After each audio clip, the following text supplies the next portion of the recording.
Okay, so I just had to say this because y'all really need to stop with that one drop rule narrative.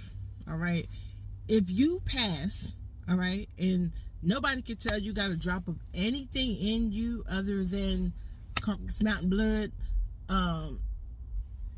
you pass.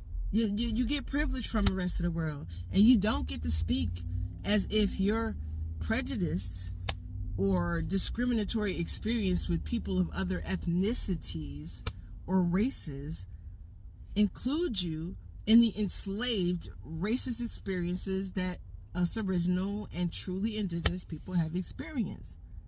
Don't tell me you got Indian in you and all this other kind of stuff. What's your Indian name? Because every Indian that I know, they was given an Indian name from their tribal leaders, their chief.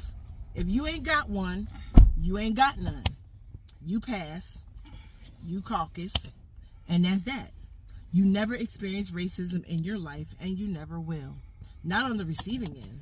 No. Prejudice? Maybe. Discrimination? Sure.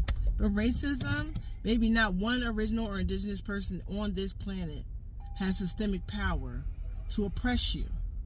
And that's literally what racism is and does. Miss me with it.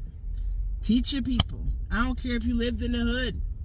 I don't care if you lived in trailer parks and you grew up poor. You didn't grow up black or indigenous with the idea that because you were black or indigenous, you didn't deserve benefits, opportunities, or privileges. If you passed, you got the benefit of the doubt. If you looked caucus, you got the benefit of the doubt. And I guarantee you, any blessing you say came from the Lord or anywhere else came from your ability to pass.